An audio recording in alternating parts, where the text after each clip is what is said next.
So Ruby Jean and her best friend Othello run away. They run away to New Orleans, and then they find a restaurant, and they go in a restaurant, and they get them toast, and Othello's like, yo, we don't have nowhere to go. We're going to have to sleep in this restaurant bathroom. So Ruby's like, what the hell? But she does it.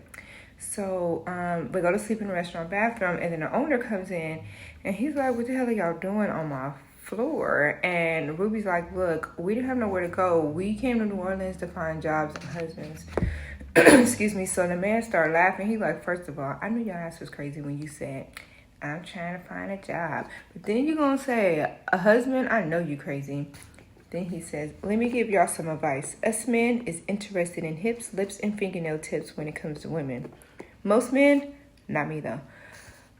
They don't bring nothing to the table but a knife, a fork, and a spoon. Most men, not me though, is more trouble than they are work. So a husband ain't gonna do y'all much good unless you find yourself a preacher man. Which is crazy because Ruby's father is a preacher man. And we just found out in the last chapter that not only has Ruby's father been cheating on Ruby's mother, Ida Mae, for over 20, 30 years, he has been sleeping with the town prostitute. The town prostitute, Simone, just so happens to be Othello's white mother. Okay? Not only is he sleeping with Simone, he's paying Simone for her services. Mr. Preacher Man, and this is the same Othello that he don't want his daughter to hang out with, because he like, if you hang out with Othello, then you're going to become ratchet like her mama, and her mama's ratchet and we don't respect her, but you the tea. So Ruby and Othello run away to New Orleans, and they're sleeping in the restaurant. And oh yeah, I already said that part. Okay, so the man from the restaurant was just like, yo, y'all can stay here and y'all can sleep up here with me or whatever. And he don't try to hit him or nothing, but they know he gonna try at some point. Well, he forces Othello to put his member in his mouth, and Othello's like, yo, Ruby, help me. And Ruby's like, stop, mister, just let him go. And first of all, Ruby's a thug. I don't know why Ruby was acting like that, because she's a hardcore thug, but she kept saying she was dazed. And sometimes in those situations, you are like, what's going on? But her best friend is being R-worded right now.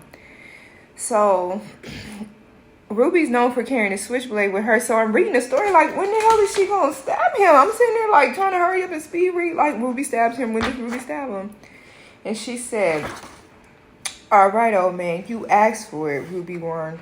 Since you want to be hard-headed, you gon' get what's coming to you. Othello closed her eyes, but when she heard a click, she opened them. That was when she saw the switchblade in Ruby's hand. Glenn saw it too, and it distracted him. He released Othello's head and moved a few backs, but it was too late.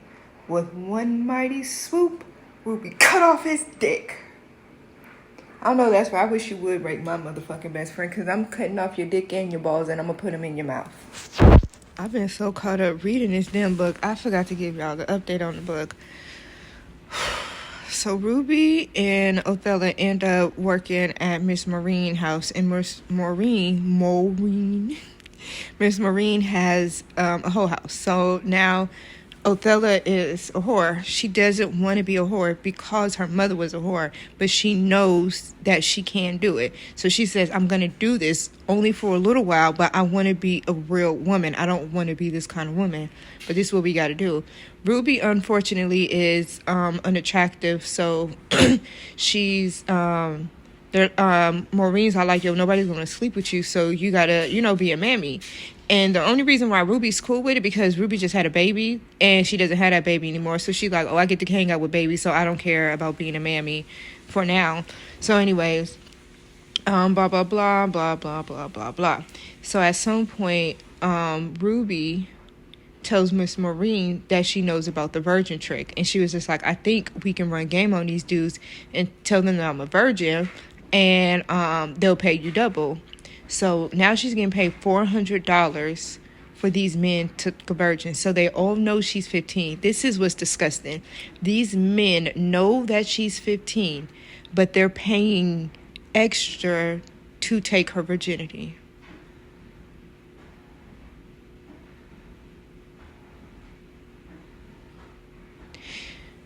Okay, so now that we digested that. So Ruby and Maureen is having Ruby sleep with these men doing a virgin trick. And it's just for first-time visitors.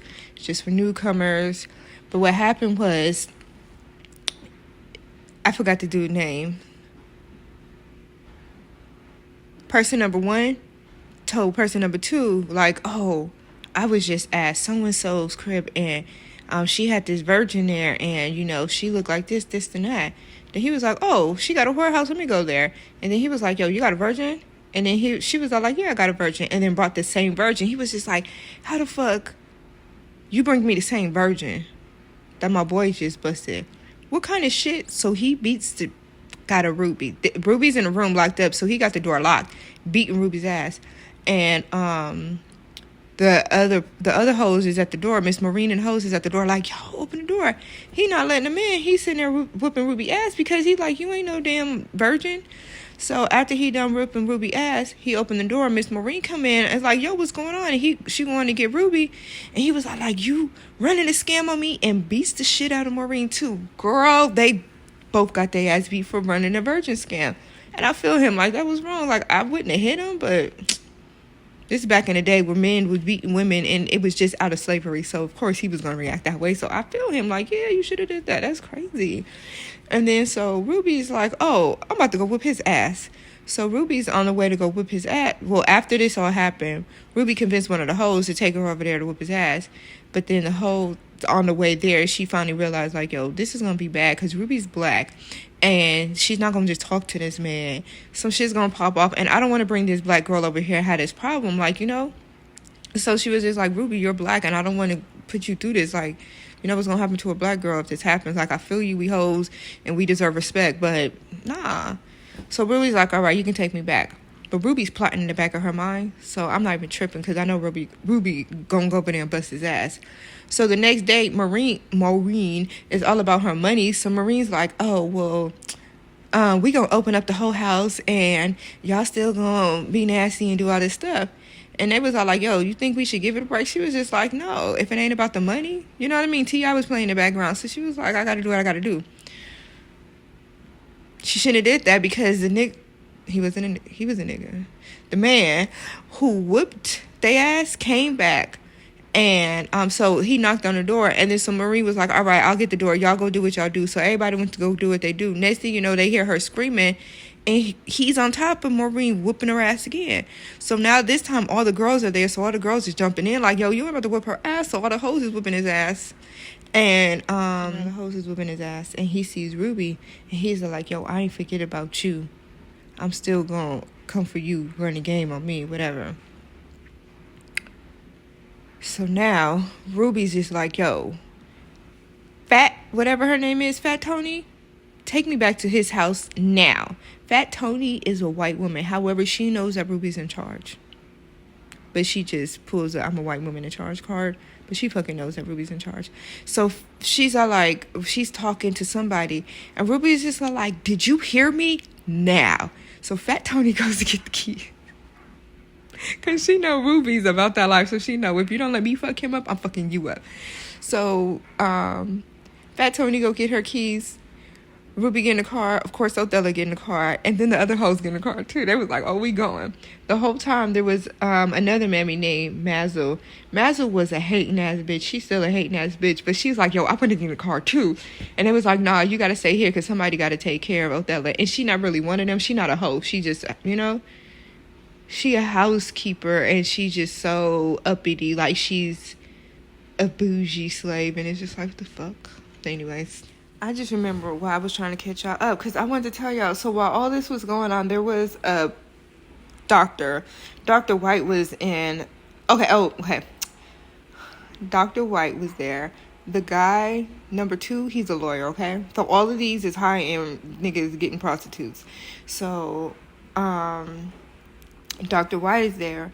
And Dr. White is watching the girls whip his ass. Like, he's not jumping in. He's not doing nothing. Because, I mean, I don't blame him, is all I'm saying. So Dr. White leaves, and he's like, yo, this is none of my business. And he leaves. And then he comes back because he left something. And so he's like, fuck, since I'm back and everybody's gone, let me just help Maureen. And, you know, so he up there doctoring her up. And then he says to her, I forgot what he said. But he said, oh, this is what he said. He said the doctor paused and cleared his throat. By the way, I didn't finish my session. This nigga's mad because all this shit popped off. And I paid you for XYZ. And I was in the middle of X, Y, and I didn't get to Z. And then she says, don't worry about it. I'm a businesswoman, so I know how important it is for you to keep you men pleased and pleasure. And then she says, I'll make sure you get a double dose. You get a double dose of whatever it is you want when my girls get back. And then she says, you can even get a blowjob on the house. Hey, you get a free BJ. She says, I don't know when those gals will be back here, but if one of my drop-in girls drop in, you are more than welcome to pester one of them.